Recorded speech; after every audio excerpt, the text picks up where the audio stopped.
Siemanko wszystkim, z tej strony Gatto i Pozioma. Dzień dobry. Dzień dobry, zapraszamy na magazyn 4341, którego dawno nie było, ale zebrało się trochę materiałów, więc jest o czym podyskutować. Generalnie rzecz biorąc, jakby na samym początku oczywiście dziękujemy wszystkim menadżerom, którzy wspierają grę, którzy przyczyniają się do jej rozwoju. Dziękujemy za każdy zakupiony Speedcoin. Oczywiście również dziękujemy za lajki, za subskrypcje, za udostępnienia. Zachęcamy do komentowania, bo pewnie tematy, które dzisiaj poruszymy, niekoniecznie będą trafne nasze spostrzeżenia, być może macie inne zdania albo inaczej pewne rzeczy wyglądają, więc też zachęcam do tego, żebyście właśnie pod tym odcinkiem zostawili komentarz.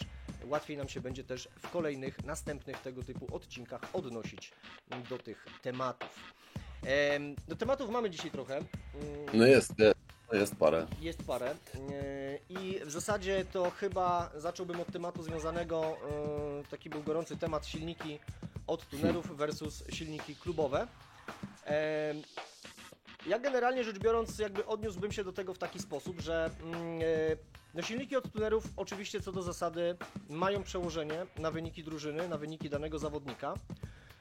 I no mało prawdopodobne jest to, żeby na poziomie pierwszej ligi ktoś, czy tam w ogóle jeżeli mam dobry, mocny skład i mam silniki od tunerów, to wypadałoby trochę więcej niż jeden, pewnie i o tym też powiemy.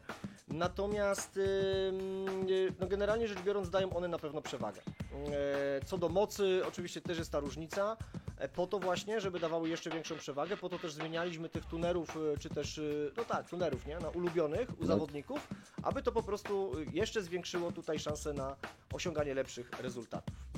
Natomiast no pojawił się taki temat, pamiętam z czatu, gdzie jeden z menadżerów zwrócił uwagę na to, że no ma te silniki od tunerów, jechał mecz z drużyną, która jechała na silnikach klubowych i ten mecz przegrał chyba, albo nie widział zbyt dużej różnicy.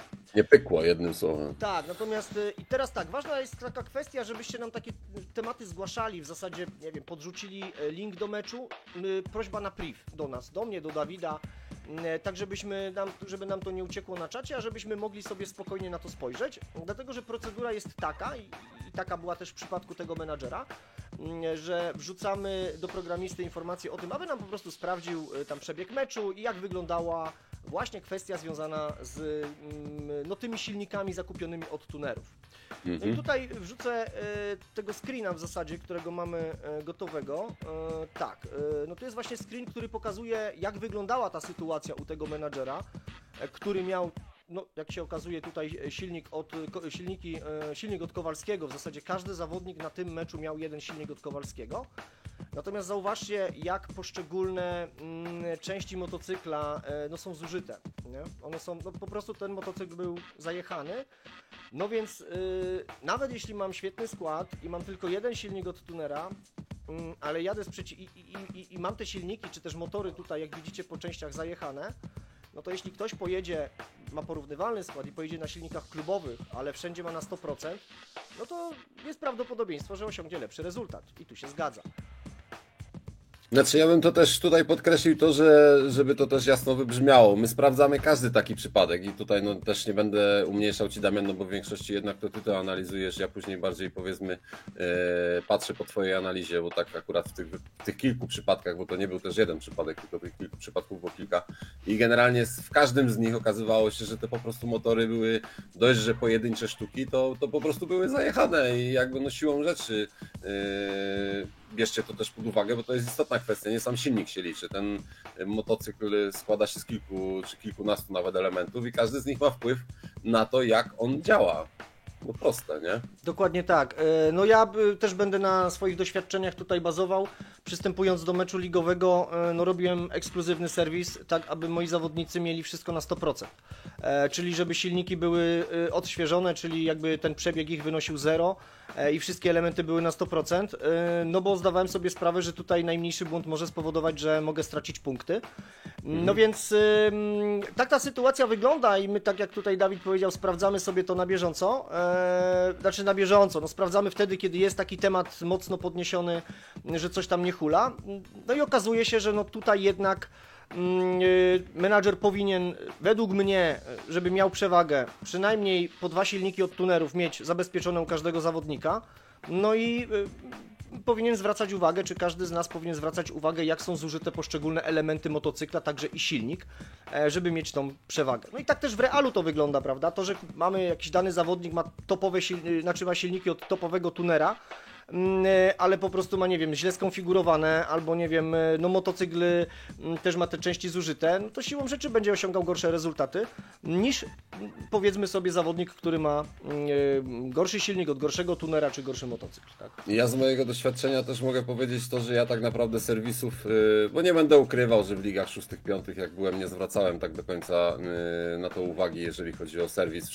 W sensie nie przygotowywałem aż być może tego serwisu tak do meczu, natomiast nauczyłem się go już w trzeciej lidze robić przed każdym meczem, bo jednak ma to ogromny wpływ na wynik. Znaczy ogromny wpływ. To nie jest główny jak gdyby filtr do wyniku, ale no, ma znaczenie. Dokładnie, potem to też może mieć przełożenie na defekty, to może mieć przełożenie na to, że zawodnik nie wyjedzie do biegu, to może mieć przełożenie na to, że łapią moi zawodnicy kontuzje, także no, im bardziej to wszystko jest sprawne na 100%, tym lepiej, prawda? Znaczy tutaj też ja bym chciał dodać tylko, żeby była jasność, to nie znaczy, że jeżeli macie wszystkie części motocyklu na 100%, że wywali wam defekt, no bo są też przypadki potwierdzające regułę, bo ja sam doświadczyłem tego też nie raz, gdzie miałem zrobiony serwis, a po prostu był defekt motocykla.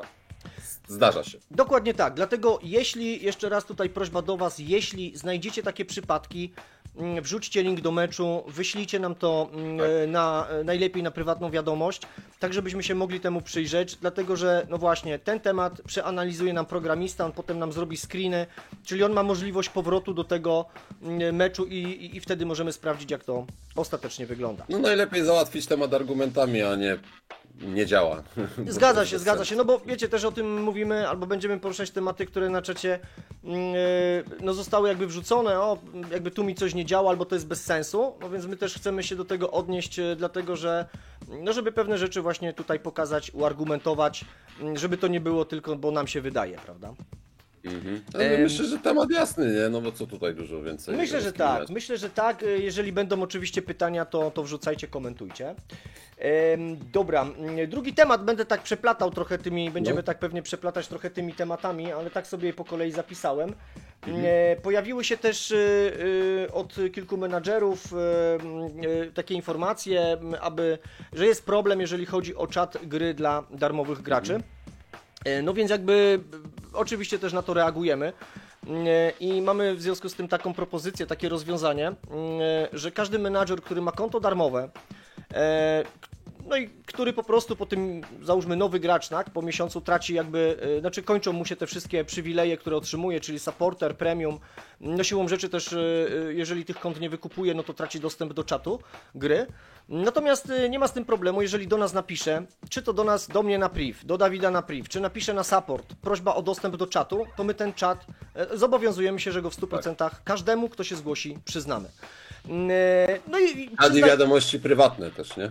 Tak, i automatycznie będzie mógł pisać w wiadomościach prywatnych wszędzie i to jest dostęp na czas, że tak powiem, nieokreślony, więc jeżeli tylko jest po prostu tu prośba ze strony tych menadżerów, którzy mają konta darmowe, aby do nas napisali, aby się odezwali. My tą informację też pewnie będziemy często na czacie podbijać, czy może na Facebooku, tak żeby przypominać o tym, że jest taka możliwość, tylko trzeba się po prostu do nas zgłosić i ten dostęp przyznamy. Także myślę też dzięki za te sugestie i za to, że kilku menadżerów tutaj dość mocno na to zwracało uwagę, no więc też reagując na to, te dostępy będziemy przyznawać. Dobra. To teraz proponuję taki temat pod tytułem, no właśnie, na czym mogą polegać różnice, jeżeli chodzi o to, że nie wiem, wygrywam, przegrywam, że jednym idzie lepiej, drugim idzie gorzej. I słuchajcie, tutaj powiem tak, przygotowując wczoraj opis w ogóle Speedway Team Węgli, zwróciłem sobie uwagę też na zawodników, jakich ma, i tutaj może od razu ten skład Węgliego wyświetlę, drużynę Węgliego. No i słuchajcie, jaka może być różnica? Albo na pewno, znaczy jedna z różnic, na którą ja bym zwrócił uwagę. Słuchajcie, a więc tak, co do zasady można zakładać, że na poziomie lig 1.3, może nawet 1.4, Wielu menadżerów ma naprawdę bardzo fajnie wyszkolonych zawodników, którzy mają atrybuty, no właśnie, siła, wytrzymałość, refleks na 100%, techniki są powyżej 90, czyli można powiedzieć, że wszyscy mają te wartości na bardzo podobnym poziomie. No więc są takie dwa atrybuty, o nich bardzo często mówimy zresztą podczas magazynów, a mianowicie waleczność i koncentracja. Ja tą waleczność i koncentrację bardzo często sumuję, podaję ją jako łączną wartość, bo według mnie no, ta łączna wartość, czyli suma waleczności i koncentracji, no, daje mi pewien obraz tego, czy moi zawodnicy, no właśnie te dwa atrybuty mają wyższe czy niższe. I u Węgliego tak naprawdę chyba tylko jeden zawodnik, jeżeli chodzi o seniorów, ma sumę waleczności i koncentracji na poziomie 169, pozostali mają na poziomie 170 i więcej. Tam jest dwóch chyba na 173, jeden na 107 czy dwóch na 172. Summa summarum średnia wyszła 171. I porównując do niektórych też innych drużyn, na przykład, którym idzie gorzej, które jeżdżą w trzeciej lidze albo nie mogą się przebić do tej drugiej ligi, no to między innymi wskazałbym na tą różnicę. Czyli te parametry waleczności i koncentracji też mają znaczenie. Zobaczcie tu jeszcze a propos Węgliego juniorzy, tutaj Jack Holder czy Kuba Miśkowiak, jako juniorzy, już tutaj wam powiem, bo chciałem to sprawdzić, mają też chyba 160 i więcej. Znaczy Jack Holder ma 165, jeżeli dobrze liczę. 140, nie, ma 155, a Kuba Miśkowiak ma z kolei 161. na 161. No więc i wielu menadżerów też, w ogóle poklikajcie sobie po na przykład tych statystykach w danych ligach. I tam można zobaczyć, że na przykład w pierwszej lidze, jeżeli jest jakiś tam zawodnik, znaczy no jakiś tam, no ale bez przesady, ale na przykład Dariusz Krausner, który jest najlepiej punktującym zawodnikiem w tym momencie w pierwszej lidze, waleczność, koncentracja w sumie na poziomie 171 punktów, jako senior. Junior, Ernest Kennedy, też z LKS-u Lądek, w sumie 159, nie? Czyli można by było powiedzieć, że takie modelowe wartości. Ale w ogóle ja, przepraszam, że tak wtrącę teraz, bo mam otwartą tą ligę 1-1, tutaj widzę piękne zamieszanko się wydarzyło. Tak, piękne zamieszanko się wydarzyło. To może za chwilę. Ale wiesz co, nie, możemy nawet o tym teraz powiedzieć, no bo tak, z jednej strony Wormsy Żnin prowadzą, tak? Nie no, gratuluję w ogóle Matt, tu po 5 kolejkach 7 punktów, pierwsze miejsce, naprawdę super, no i LKS Lądek, 4 miejsce, też po 5 spotkaniach, 2 wygrane, 1 remis, 5 punktów, fajnie. Super. Czyli tutaj no miąchanko, zobaczymy jak się będzie kończyć, bo tak naprawdę jesteśmy na 1/3 sezonu. Ale fajnie to wygląda, że coś tutaj się dzieje. No i tak, dokładnie. Myślę, że takie fajne, niespodziewane otwarcie. Natomiast też rozmawiałem z Mattem i tu, a właśnie a propos Mata, bo jakby no generalnie mogę jakby tutaj parę rzeczy wam zdradzić z naszej korespondencji. Pierwsza kwestia taka, to na pewno Matt podchodzi z bardzo dużą pokorą do tego, nie przypala się, no, ma fajne otwarcie, wie, że przyfarciło mu się też w meczu z Węglim na nawierzchni mokrej, no to faktycznie utrata jakby tutaj atutu własnego toru spowodowała, no ale też nie ma co umniejszać, no Wormsy Żnin to też mocna drużyna, fajni juniorzy, no więc automatycznie ta wygrana na wyjeździe, no ale też Matt zremisował z Mentoskami w Częstochowie, to też na wyjeździe, czyli ma tą pierwszą część sezonu naprawdę bardzo mocną, no ale podchodzi z dużą pokorą i jakby dla niego utrzymanie będzie sukcesem, no i też jakby bierze pod uwagę to, że druga część sezonu może być dla niego zdecydowanie trudniejsza. Speedway Team Węgli z kolei jest na ostatnim miejscu, ale znając, tak jak też pisałem, tak jak to pojawiło się w opisie, znając doświadczenie menadżera, pewnie to odrobi, nie? Bo to jest jednak bardzo mocna drużyna i to, że też właśnie ta pechowa nawierzchnia mokra, no tu doświadczenie myślę, że może odegrać dość dużą rolę. Natomiast tak ciekawostka, nie? Teraz w pierwszej lidze Mentoski 5, OKP mistrz 7, Węgli 8. Karmak tylko 6, no Beniamin ale z przodu.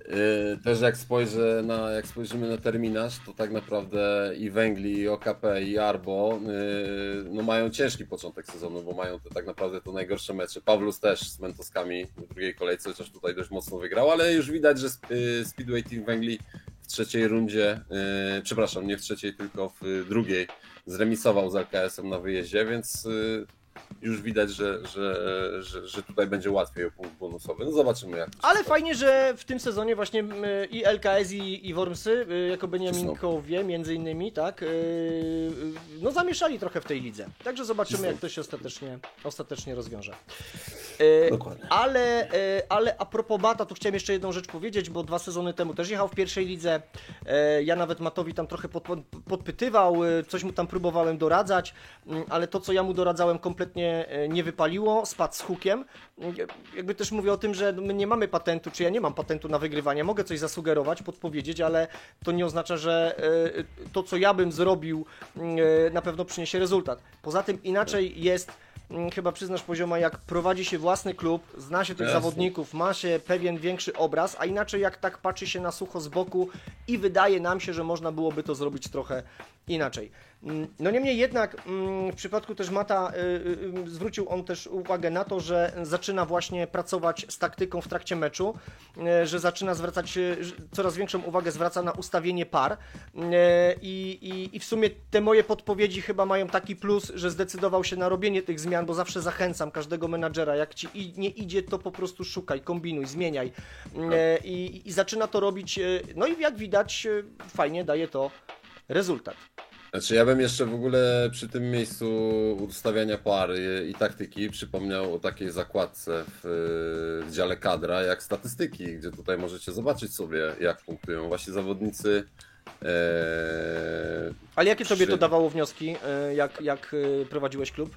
Znaczy wiesz, no ustawiając zawodników w odpowiednich parach, tak naprawdę widziałeś jak oni punktują, czy w domu, czy na wyjeździe i przy zmianie na przykład tej pary, jeżeli któremuś nie szło na innego zawodnika do parowego, no widziałeś, czy ta średnia biegowa rosła, czy malała. Tutaj jakby może nie ma zbyt wielkiej analizy, natomiast no, w przypadku kiedy maleje, no to wiemy, że coś jest nie tak. W przypadku kiedy rośnie, to znaczy, że idziemy w dobrą stronę. Zresztą widać to też po pierwszych, drugich, trzecich, czwartych pozycjach, tak? Jakie osiągają i który z nich jest najlepszy, a który ma na przykład podobne parametry, jeżeli chodzi o cechy, czy jeżeli chodzi właśnie o waleczność, koncentrację, a na przykład jest dużo gorszy. Tutaj nawiązuje też trochę do Kaja Wegety jeszcze, jeżeli możemy tak przejść. Dawaj, no też myślę, że to jest fajny przykład. Bo tam też był ten temat, nie? Dlaczego zawodnik tak nakoksowany nie może sobie tam poradzić w trzeciej czy w czwartej lidze. No, jakiś tego wynik jest, jeżeli chodzi o tego zawodnika. No, nie bierze się to znikąd, że jeżdżąc w drugiej czy w pierwszej lidze wiadomo, że jako junior przywoził dobre wyniki. Teraz jako senior tak dobity na maksa na pewno w tym momencie już ma wszystkie parametry, nie jest sobie w stanie poradzić. Być może po prostu jest źle ustawiany i tyle. Być może nawierzchnia tego zawodnika nie odpowiada danemu klubowi. No tutaj są różne rzeczy. No, prowadzi go jeden z menadżerów. Prowadzi go jak go prowadzi. No tutaj znaczy, wiesz co, też warto tutaj taką sentencję, taki cytat, czy takie hasło ze Speedway Managera przytoczyć, że CU nie jeździ. To Tak. było zawsze powtarzane, CU w Speedway Manager nie jeździ. I to, że ja mam fajnego super zawodnika, który był świetnym juniorem, niekoniecznie on musi być, no bo on jako junior mógł się wyróżniać, prawda, ale jako senior już nie ma takiej wielkiej różnicy, prawda, no ma te parametry dobite i wielu zawodników ma te parametry dobite, no więc automatycznie tam pewnie są jakieś detale, które o tym decydują, ale no gdyby był on taki nakokszony, nie, i podkręcany, no to by siłą rzeczy punktował na pewno, a to tylko pokazuje, że to był naturalny rozwój tego zawodnika. Teraz jako senior może mieć jeden sezon lepszy, drugi gorszy. O, też takim przykładem u mnie będzie Felix Damianson w Worpsach Żnin. No uważam, że też jest zawodnik, który został skonfigurowany, waleczność na 100%, cechy też ma dobrane tak pod kapitana, no ale tam pamiętam 2 czy 3 sezony temu Matowi kompletnie nie leżał, nie potrafił go ustawić, w sensie nie, że Mat go nie potrafił ustawić, w sensie nie mógł znaleźć dla niego miejsca. Teraz go wyjął ze składu, bez niego jedzie, a zawodnicy osiągają bardzo dobre wyniki, nie? Także... Ale tu u Mata też fajnie to widać, na przykład jest takich 2 32-latków, jeden z nich to jest Oscar Pfeiffer, wychowanek Dzikich Smurfów, a drugi to jest Kai Huckenberg i to jest wychowanek JRK Speedway Łódź.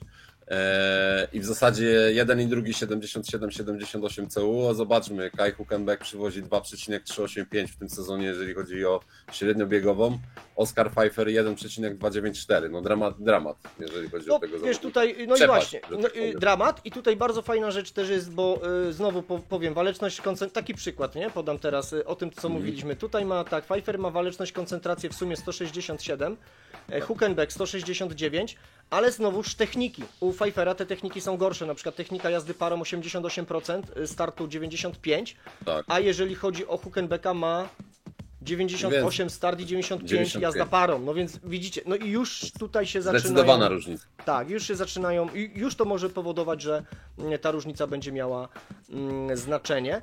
Tym bardziej, że cechy mają bardzo podobne. No właśnie, no fajny przykład. No, cechy mają bardzo podobne. No może wiadomo, że nie są 1:1, ale no powiedzmy, że mają podobnie ukształtowane cechy. Zgadza się. No i różnica w średnio tak naprawdę jeden od drugiego przywozi jeden punkt mniej, nie? No. Ale wiesz co, ja też chyba Łoktajew, który w tym momencie jeździ w Śląsku Chorzów, chyba, o ile się nie mylę, dobrze punktuje u Kuleja w trzeciej lidze. A na przykład Umata w Wormsach, on tak chyba jeździł średnio. W ogóle jak przeglądałem kluby zawodników, to zwróciłem też na to uwagę, że czasem są zawodnicy, którzy w jednym klubie kompletnie nie mogą tam powyżej dwójki wyjść, na podobnym poziomie ligowym, czy tam nie wiem, pierwszej, drugiej, trzeciej ligi. Z kolei sprzedają go do innego klubu i w tym innym klubie ten zawodnik się świetnie wpasowuje. Tak? Być może Vegeta, być może Damianson do Wormsów kompletnie nie pasuje, a Vegeta nie pasuje do klubu, do którego go sprzedałeś. może tak być, prawda? Więc no właśnie, to, że ktoś miał tam na początku fajne jako junior wartości, to nie znaczy, że to będzie dalej mu procentowało. Trzeba też odpowiednio zawodnika prowadzić. Ale tu jeszcze jedna rzecz, bo wiem, że zmieniałeś często taktykę w trakcie meczu, tak? Tak. No to standardowo, to jakby cały czas. Od samego początku nawet, ja powiem jeszcze inaczej, ja nawet do końca może nie wiedziałem, czy robię dobrze, ale już na samym początku gry widziałem, że zmiana taktyki w trakcie meczu daje rezultat. Czasami dobry, czasami zły też, to nie jest tak, że zawsze było dobrze, nie? No, także, ale daje, oczywiście ma to znaczenie. I tutaj też z wieloma menadżerami też przez ten okres świąteczny miałem okazję korespondować, też właśnie różne padały pytania, obserwowałem sobie też właśnie mecze, czy też kluby, jakich mają zawodników i no, z korespondencji właśnie często wynikało, że część menadżerów na przykład w trakcie meczu nie dokonywało żadnych zmian. No, czasem ich po prostu nie ma na tym meczu, no ale w tym momencie no ja też zawsze zachęcam, zaryzykujcie, jeżeli jesteście na meczu, jeżeli wam drugi, trzeci mecz z rzędu nie idzie, przegrywacie albo wygrywacie minimalnie, albo no naprawdę się męczycie, no to może właśnie warto popracować z taktyką w trakcie meczu.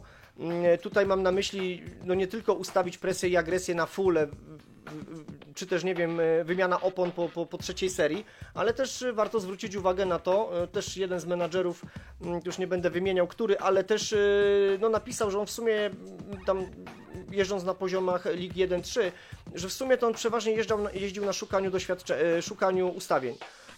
I teraz zaczyna jeździć na doświadczeniu, tak? No to też pokazywało, że no warto się pobudzić do działania, do zmian, po to, żeby sprawdzić, jakie one przyniosą rezultat.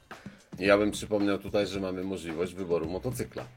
A, to jest też kolejna sprawa. Meczu, tak. Który żeśmy wprowadzili, o który żeście tak, że tak powiem, walczyli. My też walczyliśmy o to, żeby to udało się to wprowadzić. Wspólnymi siłami wszystkich udało się to osiągnąć.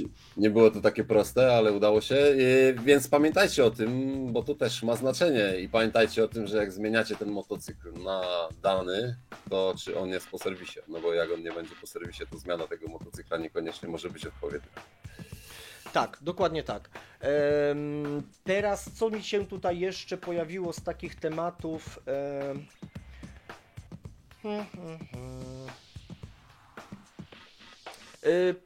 Więc jakby reasumując, te rzeczy, o których powiedzieliśmy, czyli te różnice w atrybutach, czyli te różnice w ustawieniu par, no to ma znaczenie. Tutaj nie ma się co w sumie bulwersować na algorytm, który jest zły, no bo on będzie zły, jeżeli ja po prostu nie dopasuję się odpowiednio w danym sezonie, bo to jest jeszcze też ciekawe, nie? Że jeżeli mi w danym sezonie dana taktyka żre, a ona niekoniecznie w następnym sezonie może po prostu funkcjonować prawidłowo, albo nie, w sensie prawidłowo, nie jestem z niej zadowolony, no bo tak, no bo są inne realia, nie? Inne drużyny, inne tory, pogoda, no to wszystko ma po prostu znaczenie.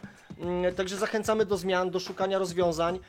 Ja też uważam, że jeżeli robię jakąś zmianę i ona mi nie działa od razu w pierwszym meczu, to niekoniecznie ona nie zaskoczy w drugim. To też jest, nie wiem, czy miałeś taką obserwację, ale też jeżeli jakby, oczywiście można zmieniać co mecz, szukać co mecz inne pary, inne ustawienia, ale z drugiej strony warto też spróbować jakąś daną taktykę. Ja wiem, że tu jeden błąd czasem w drugiej lidze, w pierwszej spowoduje, że spadnę, w trzeciej lidze spowoduje, że spadnę, no ale słuchajcie, musimy mieć świadomość też taką, że gramy, że tak powiem, z żywymi ludźmi, z myślącymi, inteligentnymi osobami.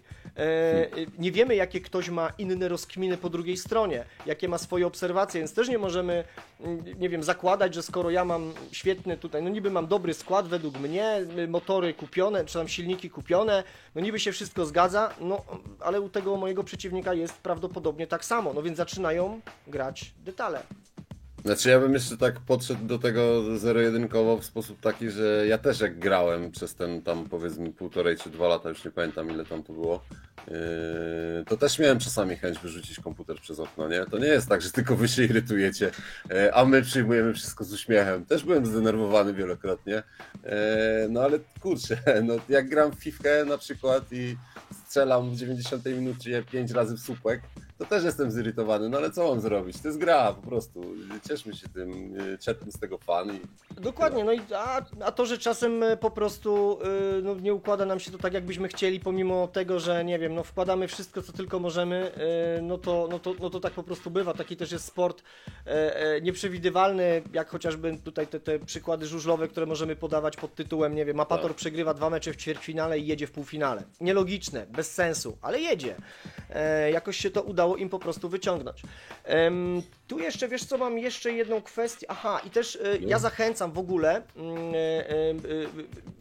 raz, żeby trochę wyciągać wniosków z naszych magazynów i programów, bo my o tym opowiadamy w miarę regularnie, czy tam zwracamy uwagę na te waleczności, koncentrację zawodników, kluby i tak dalej. To jest jedna sprawa. Druga sprawa, ja przynajmniej pamiętam, że też podpatrywałem menadżerów doświadczonych i się od nich uczyłem, nawet jako właściciel gry, bo to, że myśmy tam sobie ten algorytm meczowy zobaczyli, wiemy na czym to polega, to myślę, że na przykładzie mata, ja nie jestem w stanie nikomu patentu podać, bo wygrasz w taki sposób. Nie masz szans. To jest w ogóle jakby atrybuty, to, że widać algorytm, co i jakie zależności są brane pod uwagę, to jedno, ale jak to algorytm przelicza w trakcie meczu, to jest drugie. No więc to, że my to znamy, widzimy, nic to nie da. W sensie zachęcam, pytajcie, będziemy podpowiadać z doświadczenia, ale nie, od razu daję gwiazdkę, to nie jest patent na wygrywanie, nie? Tak, no ja bym tutaj, bo jeżeli mówisz o tym, żeby gracze pytali, to ja bym też podniósł tą kwestię, że zacznijmy używać tego czatu jako skarbnicy wiedzy, a nie trochę narzekania i w kółko gadania, że jest źle i niedobrze. No słuchajcie, albo chcecie się od nas czegoś dowiedzieć i możemy dyskutować w sposób, że tak powiem, ludzki, normalny, na argumenty i na jakieś wymianę wiadomości. Natomiast jeżeli macie zamiar też cały czas narzekać i wrzucać, że jest źle i niedobrze, no to nie będziemy brali udziału w takich dyskusjach, no bo to nie ma sensu, bo to nie jest one zaogniają potem to się potem za no. każdym razem źle kończy i zresztą o tym czacie to też sobie jeszcze tutaj bym zostawił takie 2 słowa, no. Bo wiesz co, bo ja też chciałem tutaj powiedzieć, że no nawet jako wiesz, właściciel gry i tutaj o ile się nie mylę, na przykład ja też wszystkiego nie wiem, nie wiedziałem, wiele rzeczy podpatrywałem u innych menadżerów, porównywałem sobie swoich zawodników do innych, szukałem tych różnic, skąd, bo mi się też nieraz wydawało, ale mam kurde skład. Wjeżdżam do pierwszej ligi i spadam z tej pierwszej ligi z hukiem, no bo ale jak sobie potem porównałem, jakie składy mają przeciwnicy, jakich mają juniorów, no to jakby dochodziłem do wniosku, no nie dziwię się, że spadam, nie dziwię się, że przegrywam końcówki meczów, okej. W każdym bądź razie zachęcam do tego podpatrywania i też, taki przykład mi się nasuwa, bodaj Araj albo Węgli rozkminił to, że u kandydata, którego bierzemy od skauta, waleczność, koncentracja i refleks to 150. To nie wyszło ode mnie, to nie wyszło od Dawida, to nie wyszło od nas, to wyszło od chłopaków, bo to zauważyli. Więc no jak ktoś patrzy, analizuje, no to też może dojść do pewnych wniosków. Ja też nie wiem, czy Węgli, OKP czy OLO nie mają jakichś swoich patentów, którymi się pewnie nie podzielą, bo to jest ich know-how, ale no generalnie no wiem, że oni sprawdzają, analizują i to daje rezultat. Dokładnie tak. No. Także no, jeżeli dyskutować, to konstruktywnie. Tak, bym ale to wiesz co, podsumował, nie? skoro jesteśmy przy tym, bo to też taki temat, który nam się a propos tego czatu No. przewija, bo tak, czasem ktoś tam właśnie pisze o tym, nie, że ten czat nie żyje i się nic nie dzieje. No tylko właśnie, ja jakby my nie chcemy zaogniać dyskusji, tak? Bo powiemy, opiszemy, napiszemy coś, nieraz tak było, potem to się obracało przeciwko nam. Ja też celowo tutaj w zasadzie za zgodą Mata pozwoliłem sobie wspomnieć jego nick, natomiast staram się też nie wspominać nicków menadżerów niektórych po to, żeby ich, nie wiem, nie narażać później na jakieś nieprzyjemności, bo ja nie wiem, czym pewne rzeczy mogą się skończyć. A mam takie doświadczenie, chyba jeszcze Ciebie, Dawid, wtedy jeszcze Was nie było, ale opowiadałem Ci o tym, jak dwóch menadżerów, znaczy więcej tych menadżerów było, 3, może 4 zaangażowanych w quizy na czacie gry, pytania, odpowiedzi, to integrowało. Faktycznie była grupka też, dzięki temu nowi menadżerowie, którzy wchodzili do gry, mogli tam wygrać jakieś milionowe nagrody, w sensie mieli zasilane budżety klubu. No i skończyło się to dla tych organizatorów takim hejtem, że odpuścili to totalnie, tak? Czyli fajna inicjatywa, którą myśmy wspierali, ostatecznie przez nich została zamknięta właśnie z tego powodu, że doszli do wniosku, że nie zasługują na to, żeby ktoś ich krytykował za organizowanie quizu, czatu i tak dalej. No tak się to skończyło. Nie dziwię się, powiem Ci, wcale się nie dziwię, nie? Bo No jakby wiecie, dlatego faktycznie, jeżeli będą konstruktywne rozmowy na czacie pod tytułem, nie wiem, słuchajcie, bo nie wiem, może coś robię źle, podpowiedzcie mi, albo nie wiem, jak robicie pewne rzeczy tak czy tak. To jest właśnie ten czat po to, że on jest dla Was, żebyście wy na nim dyskutowali i wymieniali się swoimi doświadczeniami. Natomiast on ma taką trochę teraz ten czat, powiedzmy, opinię, że tamto przede wszystkim jakieś wypadają negatywne informacje, tak. czyli nie wiem, coś mi nie poszło, algorytm jest zły, klubowe są... Jeszcze najczęściej niesprawdzone. No i właśnie, i taka informacja na czacie zostaje, nie do końca sprawdzona, pada hasło, na przykład, nie wiem, ograł mnie ktoś na klubowych silnikach, a ja przecież miałem od tunera. No i co? No i wychodzi na to, że te silniki od tunera to jest jakaś lipa, a w rzeczywistości, wgłębiając się w pewne szczegóły, okazuje się, że tak nie jest, nie? I tu też nie bez pretensji do tego menadżera, który to napisał, oczywiście. Mam nadzieję, że wyciągnął z tego wnioski, ale pokazaliśmy, bo być może część z Was nawet do tego warsztatu nie zagląda, nie patrzy na to, jak te procenty spadają w każdym motocyklu, po każdym biegu. Ale przy okazji tego czatu ja uważam, że jeśli ktoś czuje się na siłach, uważa, że może go fajnie poprowadzić, moderować, jest z nową, świeżą głową, zapraszamy, słuchajcie, to nie jest żaden problem. Jak na razie nasze próby są inaczej, nie znaleźliśmy na to dobrego rozwiązania, ale tutaj też inicjatywę ostatnio Darek wykazał. Tak, super, fajnie. Dokładnie. Mam nadzieję, że, albo inaczej, będziemy usuwać, jak ktoś będzie to krytykował albo negaty, to myślę, że będziemy to z forum usuwać. Fajna inicjatywa, temat związany ze zdrowiem, zapraszam na forum, możecie tam ten wątek zobaczyć, pewnie go Darek będzie rozwijał.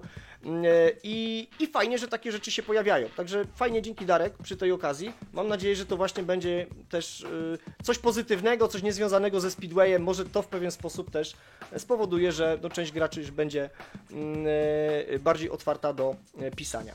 Znaczy ja tu tak jak podziękowałeś Darkowi, to jasne, mega na propsie, fajnie, bo całkowicie ciekawy inny temat, ja też lubię poczytać o takich sprawach, ale jedno co mnie dziwi to, że jesteśmy w grze żużlowej, mamy to forum, a nikt nie kwapi się tak naprawdę nawet, nie wiem, wrzucać jakichś bieżących wydarzeń ze strony Speedwaya. Ja rozumiem, że my jesteśmy właścicielami i powinniśmy to robić w pewnym sensie, natomiast mamy też inne aktywności życiowe i to forum jest przede wszystkim dla społeczności. Na tylu set użytkowników nie znalazł się jeden czy dwóch, aby gdzieś tam pociągnąć temat żużlowy bardziej i gdzieś tam skupiać te informacje. Pamiętajcie, że możecie to robić, my tego nie negujemy w żaden sposób, jeżeli chcecie tak jak Darek pisać o zdrowiu, piszcie o zdrowiu, ale myślę, że przede wszystkim fajnie by było, jakby znalazł się ktoś, kto by pociągnął wątek stricte speedwayowy i ja również też bardzo chętnie się z tym zapoznał. Tak, jeżeli ktoś będzie miał taki pomysł, będziemy my w stanie mu w jakikolwiek sposób pomóc, to też nie ma problemu, czy to będzie kwestia postów na Facebooku, czy to jakiejkolwiek innej komunikacji. poprawnie politycznie. O, skoro to do tego nawiązałeś, to myślę, że tak, to warto, akurat o polityce nie chcemy dyskutować. Myślę, że o poglądach religijnych, może takich życiowych, to też ostrożnie. Natomiast na pewno jest, słuchajcie, szlaban na politykę, bo no, to się nigdy dobrze nie kończy, to jest bez sensu. A poza tym też mam tutaj fajny cytat, który jednego z menadżerów, który do mnie napisał, jakby na końcu wam go pokażemy, bo to też pokazuje, że jest trochę... Niektórzy menadżerowie mają zupełnie inne podejście, inny obraz tego, co można byłoby wywnioskować na przykład z czatu gry, nie? A skoro jesteśmy właśnie przy tym temacie, dobra, to już wiem teraz, co chciałem pociągnąć dalej, no bo a propos czasu i tutaj naszego zaangażowania, generalnie jakby też no, kilku menadżerów ostatnio zrezygnowało, tak dość bym powiedział ostentacyjnie, jakby podkreślając dlaczego to robi i jakie to wszystko jest bez sensu. Do mnie też parę pytań takich padło pod tytułem, czy my już tam odpuszczamy tą grę, mamy gdzieś wywalone na pewne rzeczy i na pewne tematy, bo tam magazyn, faktycznie kiedyś były 2 magazyny w sezonie, teraz ostatnio robimy tylko 1.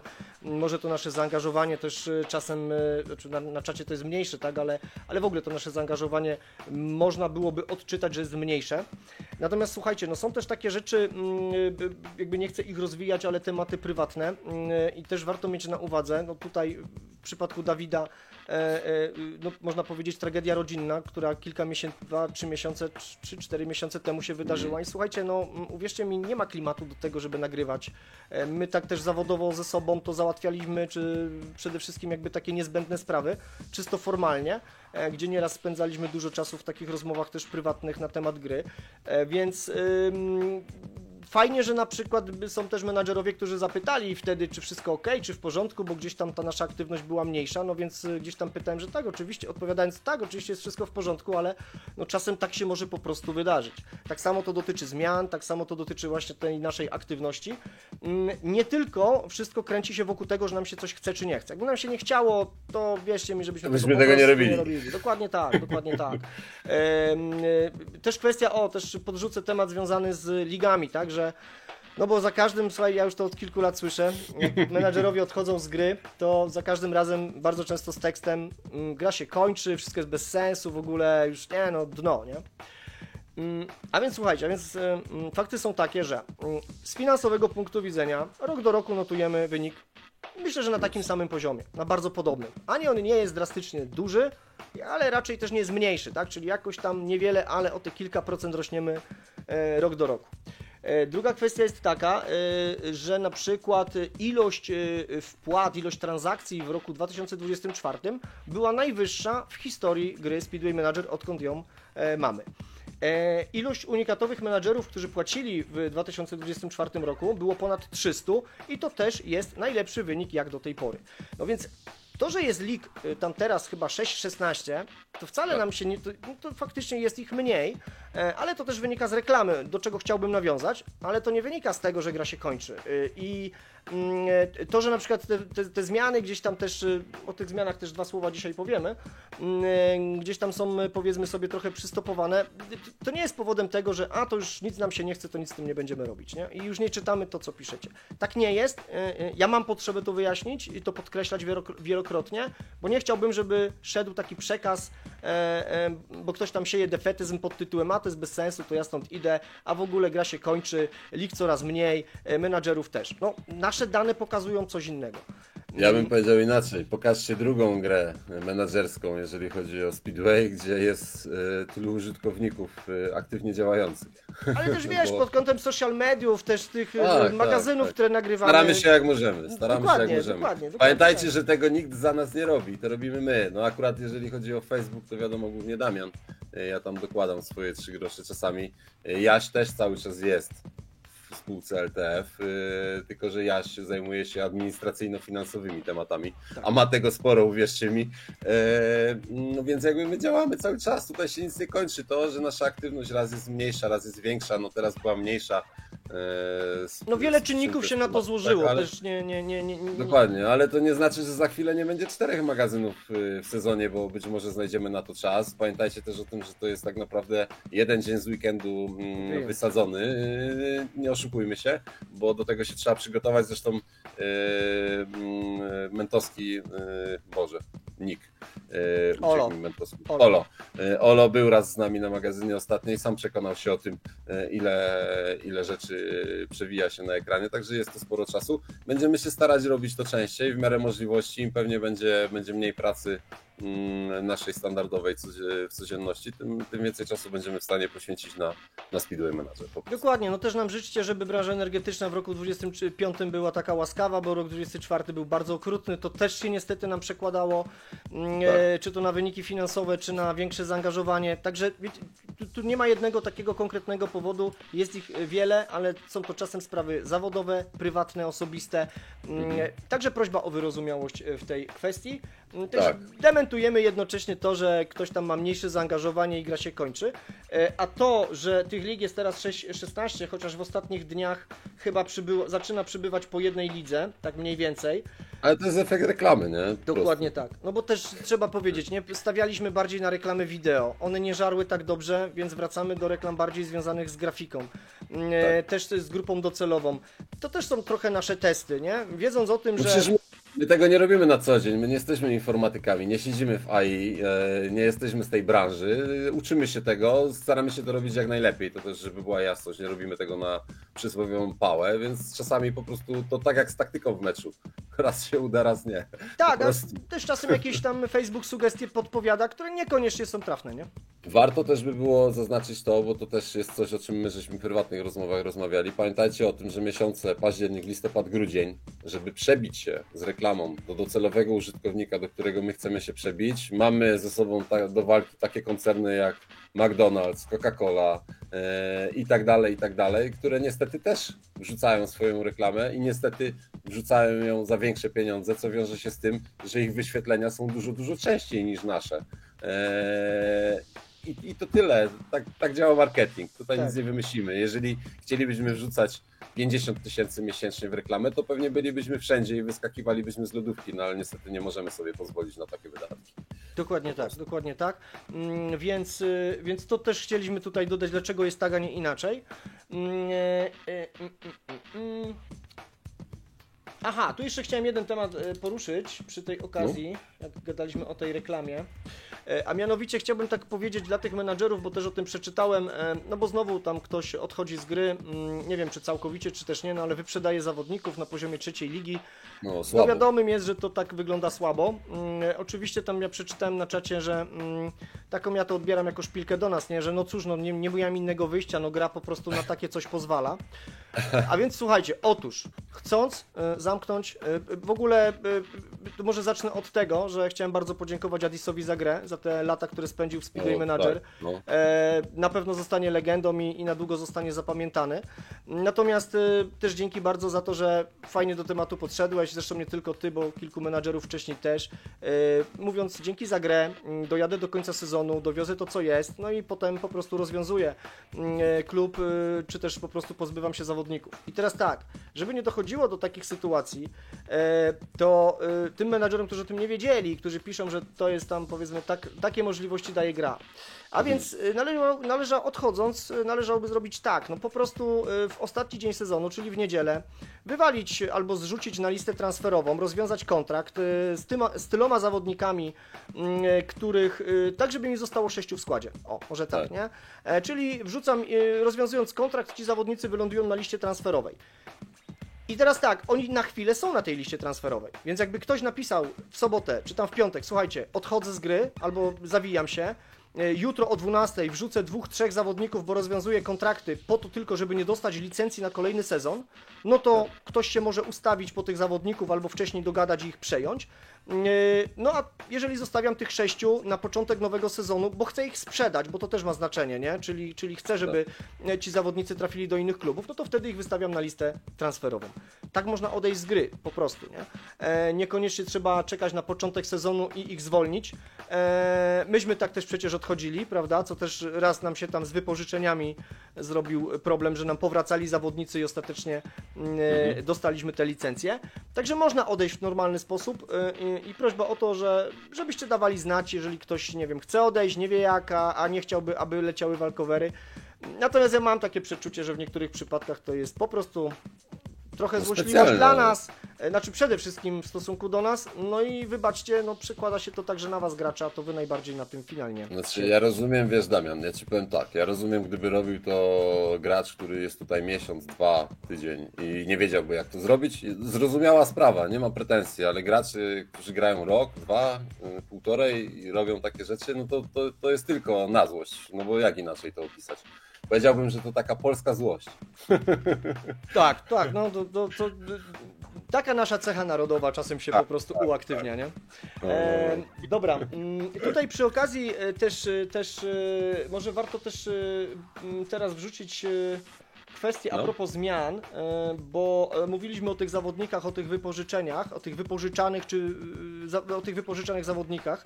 Ktoś nam rzucił fajną sugestię właśnie, żeby ich jakoś oznaczyć na przykład kolorem i to jest fajny temat. On został tam zarzucony do programisty, ma się nad tym zmurzyć i byłoby to, myślę, że byłoby to fajne rozwiązanie, żeby zarówno na liście transferowej w historii, jak i w moim klubie, jeżeli ja mam wypożyczonego zawodnika, to żeby on na przykład był wyświetlony tam innym kolorem, nie? W mojej kadrze. Dzięki temu będę wiedział, kto po tym sezonie odejdzie, na przykład wróci do macierzystego klubu.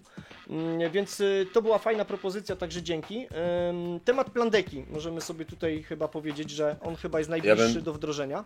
No. Jeśli tylko możemy do tej zaznaczeniem czerwono kolorem, bo i to też chciałbym powiedzieć odnośnie innych zmian, bo czasami wydaje się, że coś jest tylko zaznaczeniem koloru na czerwono. Niestety musicie pamiętać, że jesteśmy w języku Ruby i w tym języku musimy się poruszać i nawet oznaczenie czegoś kolorem na czerwono, czy wyszczególnienie tego w temacie, że to jest wypożyczone, a to jest sprzedane, jest bardzo proste do napisania, bardzo proste do powiedzenia czy do przekazania, a niekoniecznie jest proste do wprowadzenia tego w język i przekazania tego na ekran waszych czy naszych komputerów.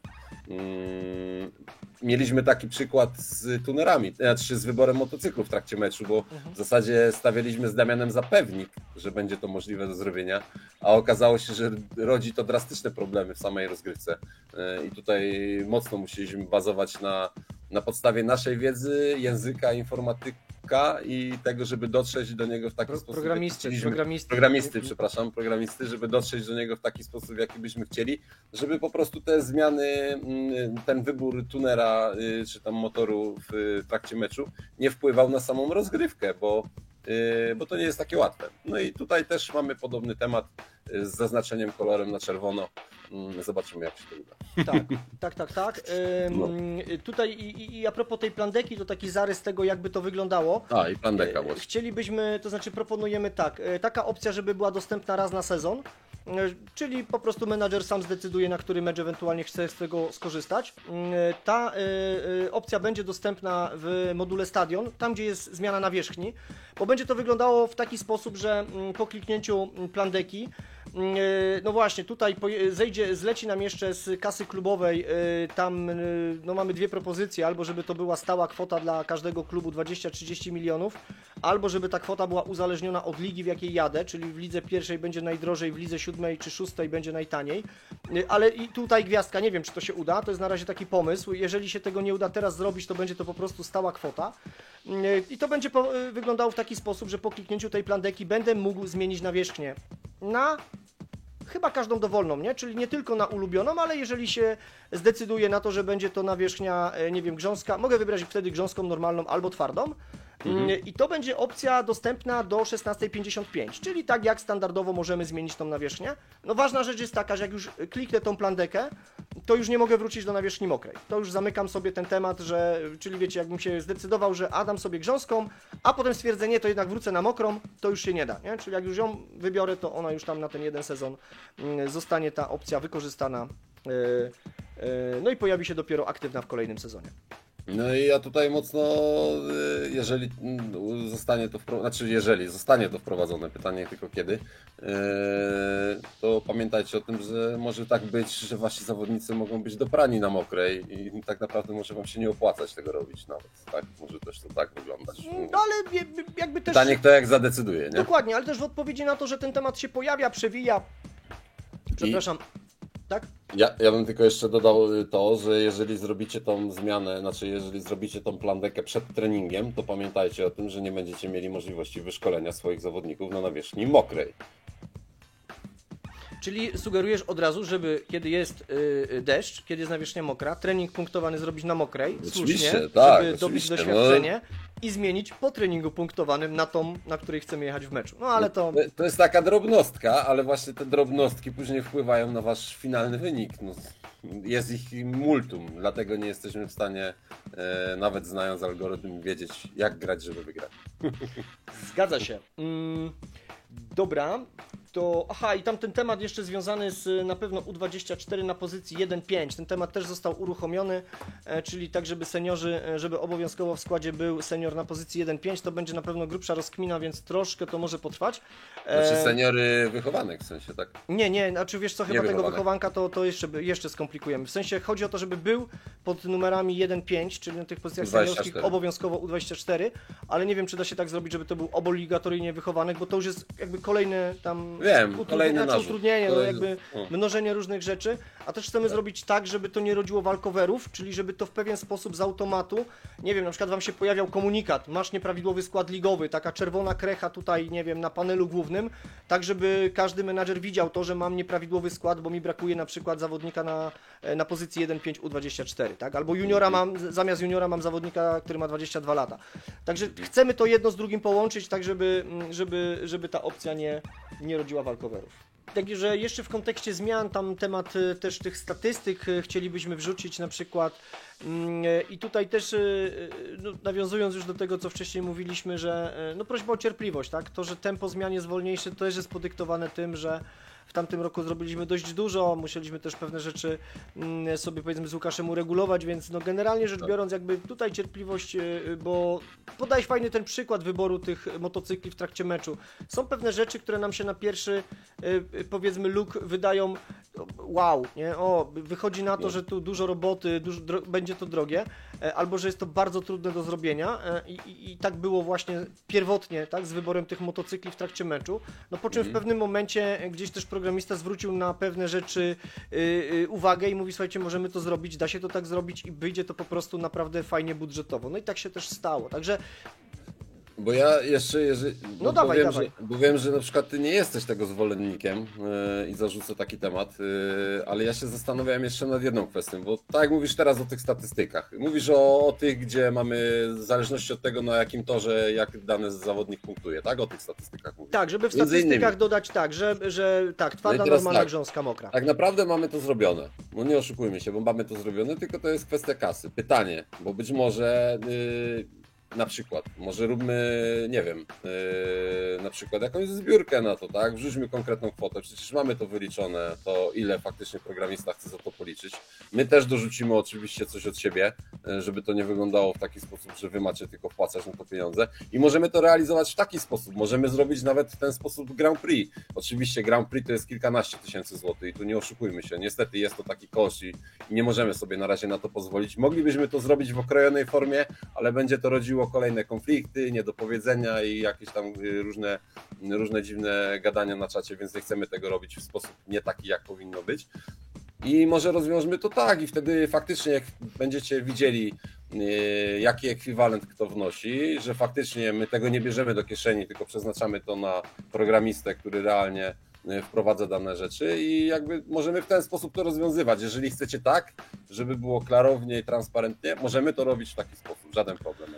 Ja myślę, że w ogóle tak teraz podrzuciłeś ten temat, więc myślę, że przy najbliższej też okazji pokażemy wam po prostu zarys, to jak wyobrażamy sobie to Grand Prix na przykład, bo ono jest w zasadzie w naszym zamyśle, jest ono rozpisane, wiemy jaką moglibyśmy wam propozycję przedstawić i to pewnie zrobimy, warto o tym powiedzieć, też wyrazicie swoje zdanie, opinię, zobaczycie jak to będzie wyglądać.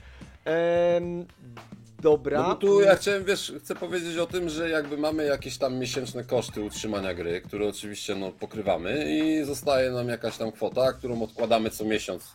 Jakby to jest też w żaden sposób nie ukrywamy tutaj nic, bo też są raporty roczne spółki i możecie sobie to zobaczyć. I jakby tą nadwyżkę przeznaczamy na te zmiany i szybkość tych zmian czasami jest zależna od tego, ile mamy pieniędzy na kupców, mówiąc kolokwialnie, ale jest też zależna od tego, że na przykład programista prowadzi też projekt, no bo my mamy też umowę ramową jakąś z nim, ale on też wiadomo, że świadczy usługi też dla innych dużych korporacji. Jeżeli musi wywiązać się z danych terminów dla danego podmiotu, no to niestety Speedway Manager jest gdzieś tam z boku, mamy tutaj tylko kontrolę na poziomie takim administracyjno, powiedzmy technicznym, gdyby się coś działo, chociaż nie przypominam sobie, żeby się coś działo, ale no, gdyby coś faktycznie tutaj wystąpiło, to mamy szybką reakcję. Natomiast no i to się tak toczy. To i wyłącznie, tylko i wyłącznie z tego wynika. Jest pomysłów kilkanaście, które są opracowane, dogadane i programista sam pyta, kiedy startujemy, no ale mówimy, no musimy czekać, aż uzbieramy kasę. Czasem jest tak, że po prostu on ma czas, a my nie mamy kasy, a czasem jest tak, że on nie ma czasu, a mamy kasę. No ale dobra, to tak dla wyjaśnienia właśnie, że to przede wszystkim jakby te czynniki o tym decydują. Tak. Dobra. Myślę, że to zamyka chyba ten temat, no bo... Myślę, że tak. Ja jeszcze wrzucę jeden ostatni taki temat chyba w tym magazynie. A mianowicie temat związany z tym, że fajnie, dziękuję bardzo, kilku menadżerów napisało do mnie. Tak, zastanawiam się, czy to nie była zmowa przypadkiem, że w bardzo podobnym, krótkim czasie napisali a propos tego, żebyśmy wrócili do gry. Że fajnie by było, gdybyśmy wrócili, że to jednak ta rywalizacja byłaby trochę bardziej ubarwiona, jednak to pewnie też ta nasza obecność, tak, bylibyśmy bardziej widoczni w grze poprzez to. O, może tak, nie? Bo ja czasem, nie wiem, siedzę o 23 i sobie przeglądam ligi na przykład po danej kolejce. Ja jestem online cały czas. Ja jestem praktycznie cały czas online. No właśnie. To znaczy tak, pewnie możemy to poddać pod głosowanie, znowu ewentualnie. Ja tam powiedzmy nie ma z tym problemu, tylko że jakie są za i przeciw, nie? Za fajnie, bo będziemy. Znaczy za, ja jak najbardziej bym z wami pograł, ja nie mówię, że nie. No, ja pewnie też. Natomiast no jakby z tyłu głowy i nauczony doświadczeniem, wiedząc o tym, że jakby oglądaliśmy algorytm meczowy, który jeszcze raz wam mówię, naprawdę nic nam nie daje, nie wnosi tak naprawdę, ale ja wiem, że znaczy podejrzewam, że to będzie główny zarzut, nie? Że grają, znają algorytm i w ogóle... I podkręceni zawodnicy, nie? Tak. Temat jest oczywiście otwarty. Tutaj chyba też jeden z menadżerów na czacie ostatnio napisał, że wcale to, że tam, nie wiem, któryś z swoich juniorów właśnie, o którego tam był problem, że jest nabity, Vegeta, tak? Że wcale to nie są wielkie cuda, bo da się takiego zawodnika wyszkolić. Da się, po prostu się da i my to potwierdzamy, tu nie trzeba ingerować, da się lepiej, żeby było ciekawiej, da się lepiej. Dokładnie tak, nawet da się lepiej i być może takich przykładów wam podamy trochę więcej. Także fajnie, że ktoś do tego podszedł, sprawdził to i zauważył, że to jest po prostu możliwe i realne. Także inaczej, wracając do tej gry, no nie chciałbym, żeby to rodziło kolejne jakby pomiędzy wami jakieś, nie wiem, dyskusje, podziały i tak dalej.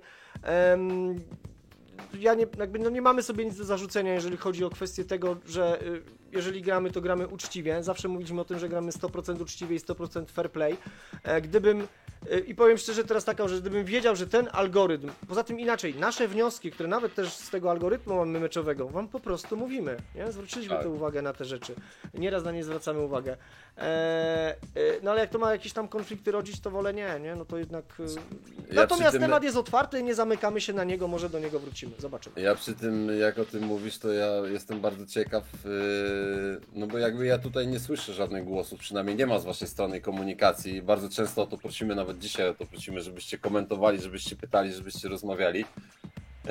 Ale czy ktoś z tych rad skorzystał? Czy ktoś to analizował pod tym kątem w taki sposób, jak my to robimy? Czy ktoś próbował to tak zrobić? Bo jakby ja mam wrażenie, że my czasami mówimy, a wy zrzucacie wszystko do kosza, przynajmniej ci, którzy komentują w większości negatywnie. Znaczy nie, że wszyscy, tak, tam jakaś tam też niewielka ilość, bo powiedzmy, że to jest parę procent, jak chodzi o ilości graczy, menadżerów, którzy po prostu mają takie, a nie inne zdanie i uważają, że jest tak, a nie inaczej. I ci, zauważ, ci komentujący negatywnie zazwyczaj nie są w stanie przebić trzeciej ligi. Sorry, że tak dogryzam. No i dlatego pewnie komentują negatywnie, nie? No i jakby wiesz, dlatego tak jest. Ale wiesz co, no właśnie, to jest właśnie może dobry moment na to, bo chciałbym też wrzucić wam bardzo fajną rzecz, a propos też tego obrazu czasem, że w tej grze jest tylko powiedzmy sobie in minus, jak chodzi o komunikację, czy jak chodzi o pomoc. Bardzo fajny tekst, ja celowo też ukrywam nick tego menadżera, jeżeli będzie chciał to napiszę. Wymieniłem parę zdań, no i sam menadżer napisał, gra tutaj rok dokładnie. I też pochwaliłem go, bo fajnie też dokonuje fajnych transferów, fajnie też ten klub rozwija. Natomiast tutaj nie chodzi tylko o nas, ale także i o innych menadżerów. Speedway Manager zresztą fajnie napisał, że spotkał tu bardzo dużo pozytywnych i życzliwych ludzi. Nawet się tego nie spodziewał, że właśnie Speedway tak może łączyć. Także bardzo miłe, bardzo fajnie, wielkie dzięki i to nie tylko tekst do nas, to przede wszystkim myślę, że dla innych menadżerów. Także jak widać, nie na czacie oficjalnym gry, ale pewnie w tych prywatnych komunikacjach dużo więcej się dzieje i tam dużo więcej jest pozytywnych informacji niż na ogólnym czacie, gdzie no ja nie dziwię się, bo czasem wiesz, coś napiszesz i zostaniesz za to skrytykowany, albo tak, nie wiem, no też się nie dziwię, że ktoś tam o tym dyskutować nie chce. Ale mam nadzieję, że wierzę w to, że to ulegnie zmianie. Tak, i czekamy na takie opinie jak najbardziej, nawet te negatywne również, ale konstruktywne negatywne, bo negatywnie można w wieloraki sposób oceniać. Zgadza się, natomiast no my co do zasady też chcemy być transparentni, chcemy być jak najwięcej Wam też mówić, przekazywać, mieć z Wami ten kontakt, natomiast no, nie wiem, nie wyobrażam sobie, nie mam takiej, w ogóle chyba brzydziłbym się tym, gdybym ja kombinował, oszukiwał i nie wiem, był w pierwszej lidze, w drugiej, kompletnie by mi to po prostu nie leżało, nie miałbym tej frajdy. Jak mam grać, to gram 100% uczciwie, a myślę, że parę takich przykładów, jak na przykład, nie wiem, moje podpowiedzi, które nic nie dają u innych menadżerów, no pokazuje, że nie ma patentu na tą grę. Myślę, że, ale zachęcam do obserwowania topowych menadżerów z pierwszej ligi, tych, którzy tam się utrzymują w czubie, którzy regularnie zdobywają medale, no Węgli Mentowski, OKP Arbo, tam trzeba szukać odpowiedzi na pytania, co u mnie nie gra, a dlaczego u nich tam to wszystko hula, nie? No właśnie, z czego to wynika? Czemu chłopaki nie są w piątej lidze, tylko w pierwszej? Cały czas od kilkunastu sezonów. Jakby dlaczego? No przecież chyba nie wpisali sobie cheata na pierwszą ligę, bo się nie da. No dokładnie, a też skorespondując z nimi, no wiem, że naprawdę pracują nad tym, żeby osiągać dobre rezultaty. No. I to chyba tyle na dzisiaj, bo już prawie materiał godzinny, także fajnie było to dla Was nagrać. Dzięki bardzo jeszcze raz za to, że chcecie nas posłuchać i oglądnąć. Ja bym jeszcze dorzucił, że czekajcie niebawem kolejny odcinek.